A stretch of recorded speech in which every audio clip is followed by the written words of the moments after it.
Yael Mellul, Philippe Bilger, Philippe David, Philippe Rossi, notre grand débat du jour, le vaccin contre le coronavirus, le laboratoire français Sanofi qui pourrait privilégier les États-Unis s'ils trouvent le vaccin, tout simplement parce que les Américains financent plus que d'autres pays la recherche. Question, êtes-vous choqué par cette affaire? 0826 300 300, vous pouvez venir vous exprimer bien évidemment, vous êtes les bienvenus. Et puis les réseaux sociaux, Philippe Rossi. Et les réseaux sociaux, Twitter, Facebook, ou alors c'est une grande première, c'est une égalité parfaite, c'est oui à 50%, 50% pile poil. Alors là on a un jingle, Sud Radio, voilà, les vraies voix.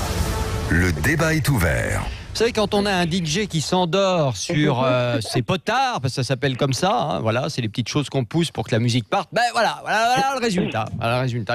Faut arrêter de boire, c'est tout. Il y a pas de Sardou, ça l'endort, il me dit. Donc voilà, je ne mettrai plus de Sardou. Bon, bref, en tout cas, nos invités. Du Sardure. Voilà, nos invités sont là. Thierry Baudin, coordinateur des syndicats CGT de Sanofi. Bonsoir. Bonsoir. Et puis Jacques Bessin, président de l'Union nationale des associations citoyennes de santé. Merci à vous également d'être là ce soir dans Les Vraies Voix sur Sud Radio. Avant de vous donner la parole, on écoute la secrétaire d'État Agnès Pannier-Runacher ce matin sur Sud Radio. Pour nous, ce serait inacceptable qu'il y ait un accès privilégié de tel ou tel pays sous un prétexte qui serait un prétexte pécunier, surtout dans le contexte actuel. Ça serait inadmissible, incompréhensible que sur un sujet comme cela, on ne puisse pas avoir un accès à une médecine qui soigne et qui empêche des décès. Et la réponse donc d'Olivier Bogilot, le patron de Sanofi France.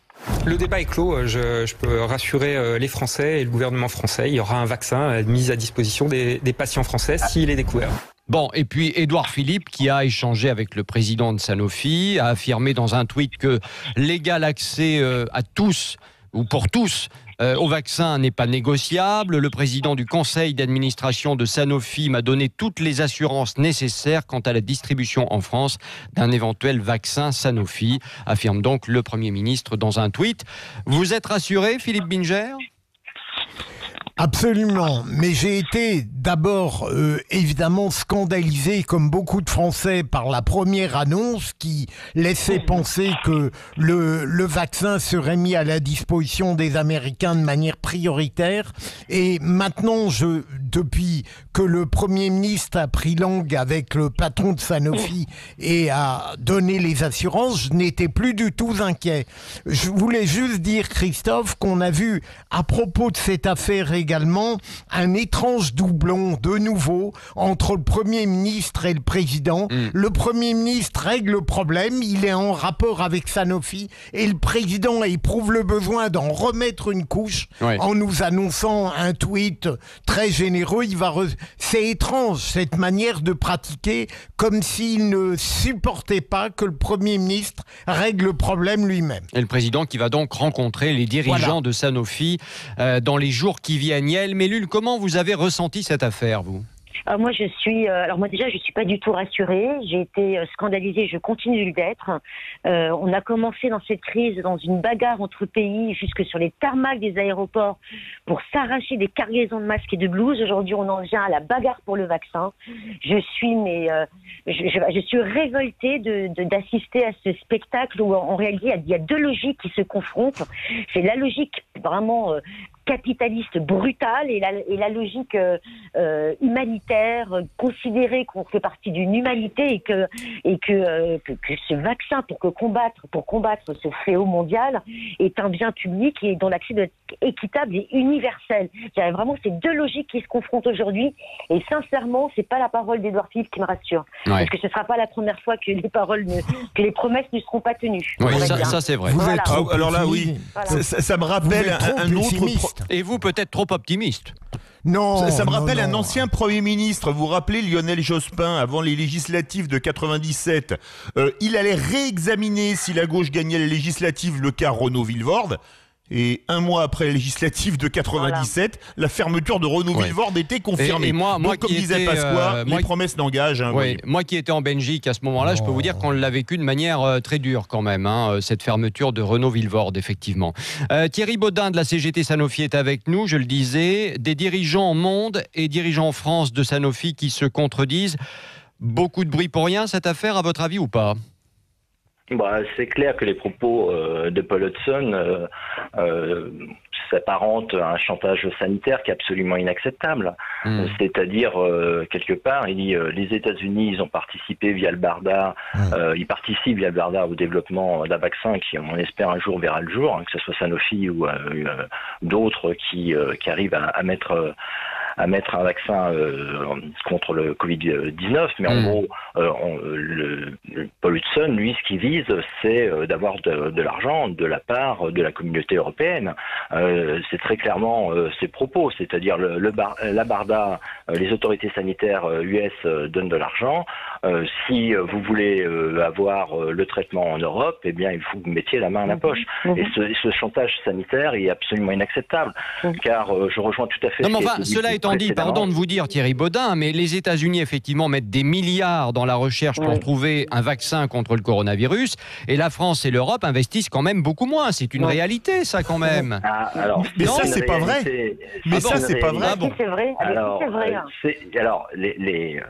D'abord, il faudrait regarder qui finance. Moi, c'est ce que j'ai compris, en tout cas. Qui finance la BARDA concernant Sanofi, mais il finance aussi d'autres projets pour le vaccin contre le Covid-19. Donc les Américains, oui. Les Américains. Donc, mais c'est quelques dizaines de millions d'euros. Hein. C'est pas non plus des sommes. Voilà. Alors après que l'Europe soit pas à la hauteur et que la France ne soit pas à la hauteur, ce qui est problématique, c'est pourquoi les pouvoirs publics n'ont pas une entité pharmaceutique digne de ce nom, permettant de chercher et de produire de médicaments. On en revient toujours à laisser le privé faire la loi dans ce domaine-là, et forcément le privé, qu'est-ce qu'il recherche lui? À faire du profit. Oui. Et donc la problématique, c'est logique, là, donc, il y a une hypocrisie de la part du gouvernement de dire on ne laissera pas faire, mais à partir du moment où ils ont laissé Sanofi passer l'accord avec la BARDA, ils savaient pertinemment qu'il y aurait la priorité pour le... Non mais attendez, parce que quand même, Thierry Baudin, le fond de l'histoire, allons jusqu'au bout des choses. Le fond de l'histoire, c'est quoi? Sanofi aujourd'hui n'est plus français. 60% des actionnaires sont étrangers. Donc déjà, Sanofi n'est plus français. D'ailleurs, au passage, dites-moi si je me trompe, mais il me semble qu'Arnaud Montebourg n'y est pas pour rien quand il était ministre, parce qu'il a quand même permis cela. C'est-à-dire que Sanofi soit en partie vendu. Donc c'est tout. Alors le type qui, en plus, n'arrête pas de nous dire Made in France, mais il est quand même à l'origine de ça. Et aujourd'hui, on en paie aussi les pots cassés. Est-ce que je me trompe? Alors, sur l'intervention de Montebourg, c'est pas lui qui est intervenu concernant le capital. Le capital de Sanofi est détenu par des fonds de pension américains, entre autres le fonds de pension vautour BlackRock, et le premier actionnaire, c'est L'Oréal. Et donc la famille Bettencourt qui est derrière. Et vous pouvez, et je tiens quand même à réaffirmer, alors que nous, la CGT de Sanofi, on demandait que la direction revienne sur sa décision de verser 4 milliards d'euros de dividendes, et cet argent aurait servi pour les hôpitaux, aurait servi pour le développement de vaccins, pour le développement de traitements. C'est ce qu'on demandait, que ça ne soit pas versé cet argent en dividendes aux actionnaires. La direction de Sanofi a maintenu sa position et va verser 3,95 milliards. Est-ce que le gouvernement français a dit quelque chose contre le versement de ce dividende? Absolument rien. Est-ce que le gouvernement français a dit quelque chose quand en 2018, la direction de Sanofi a décidé d'arrêter toute recherche sur les médicaments anti-infectieux? Je ne parle pas des vaccins, je parle des médicaments anti-infectieux, antibiotiques, antiviraux. Le gouvernement n'a rien dit. 40% des effectifs de la recherche de Sanofi en France ont été supprimés depuis 2008. Est-ce que le gouvernement a dit quelque chose? Celui-ci comme celui qui précédait? Absolument rien. 110 à 130 millions de crédits d'impôt recherche sont donnés à Sanofi chaque année. Quoi en contrepartie en termes de recherche sur des maladies fondamentales comme par exemple les maladies infectieuses? aucun engagement, aucun contrôle. Yael Mellul, je sens que vous bouillez. Ah, je bouge, je suis scandalisée. Je l'entends. Ah oui, vraiment, parce qu'aujourd'hui, je trouve qu'on est face à une hypocrisie de notre État, mais sans nom. Je veux dire, les États-Unis ont investi 30 millions de dollars au mois de février. Pourquoi la France ne l'a pas fait? Parce qu'elle a mis 150 millions l'an dernier. Voilà. Écoutez, elle a mis 5 fois plus. D'accord, mais si on s'inscrit dans une logique commerciale pure, c'est le cas aujourd'hui, il est tout à fait normal que les Américains, face à cette prise de risque, ils répondent un retour sur investissement. Si vous voulez, c'est à partir du moment où eux, ils ont investi 30 millions de dollars au mois de février et que la France ne l'a pas fait, dans cette logique-là, c'est quand même normal qu'ils s'abrogent la priorité, même si aujourd'hui, je trouve ça absolument scandaleux. Hein. C'est pas le problème. Mais ce qui est scandaleux, au départ, de prime abord, c'est que la France ne se soit pas joint à ces efforts de recherche. C'est ça le problème. Yael. Une chose. 30 millions de dollars donnés en février par les USA, très bien. Moi, je suis sur le site de la CGT, Syndicat National des Travailleurs de la Recherche Scientifique. Sanofi, 150 millions de crédits impôts recherche par an sur les 10 dernières années. Bah oui, c'est ce qu'il a dit à l'instant, notre ami. C'est ce qu'il vient de dire. Non, il a dit 110. 110. Non, il a dit 110. 110 maintenant, parce que comme ils ont diminué le site de la CGT dit 150. Oui, mais non, le 150, c'était il y a quelques années. Ça a diminué parce que les effectifs de R&D ont diminué. Mais c'est bien ça, c'est 110. C'est-à-dire qu'on a donné, si on fait la parité euro-dollar, on a donné 4 fois plus l'an dernier que les Américains ont donné au mois de février. Parce que le crédit impôt recherche, c'est de l'argent que le contribuable français a donné. Mais alors, c'est comme le CICE. Où part cet argent? C'est ça, j'aimerais comprendre. Chez les actionnaires. Où part cet argent? Chez les actionnaires, ça vient d'être dit. Voilà, non mais c'est absolument invraisemblable. Moi j'avoue que je suis scandalisé. Comment voulez-vous? On n'arrête pas de nous parler du monde d'après. Mais c'est ça le monde d'après? Ben oui, c'est ça. Eh ben on n'en veut pas du monde d'après. Voilà. Le grand patronage lui dit on n'en veut pas de ton monde d'après, c'est tout. On en a marre. On en a marre d'être traités comme des chiens dans ce pays. Non mais c'est vrai, quoi, merde. Qu'est-ce qu'il faut pas entendre? Mais mais écoutez, c'est insupportable. Mais vous avez des indignations compulsives ce soir. Jacques Bessin, président de l'Union nationale des associations citoyennes de santé, est avec nous. Est-ce que vous êtes aussi en colère que moi ce soir? Non, parce que moi je suis pas du tout surpris de cette politique mise en avant. Parce que depuis des années, on a vendu la santé des Français au lobby pharmaceutique. Donc on est dans une logique totalement commerciale, dirigée par l'OMC. Donc voilà. On ne décide plus de rien, ce sont les actionnaires qui décident de ce qu'on fait. Donc demain, on va nous sortir un vaccin, prêt ou pas prêt, on s'en fout. On nous a dit pendant des années qu'il fallait entre 5 et 10 ans pour sortir un vaccin. Là, grâce aux Américains, on va lever des leviers de sécurité, des normes sécuritaires par rapport à la fabrication de vaccins pour aller beaucoup plus vite. Ah, vous croyez? Vous croyez? Bien, c'est ce qu'ils ont annoncé. L'administration française est tellement complexe. Et les Américains aussi ont décidé de dire toute une norme vont disparaître pour avoir le vaccin beaucoup plus vite, que les essais aillent beaucoup plus vite. Ça, c'est une chose. Ça, c'est inquiétant pour notre santé quand même. Alors là, je le dis franchement. Bien sûr que c'est très inquiétant. Et là, ce qu'on va pas nous dire, ce qu'on va pas dire aux Français à chaque fois, c'est que, le vaccin, quelle est la garantie sanitaire du vaccin? S'il fonctionne, c'est très bien. S'il fonctionne pas, s'il y a des gens qui sont vaccinés, on va leur dire vous êtes vaccinés et grâce au vaccin, vous êtes protégés. Il manque de chance pour eux. Ils vont faire un effet secondaire où le Covid va revenir, ils vont déclencher la maladie, certains vont peut-être à nouveau mourir, et là on va leur dire c'est pas de chance.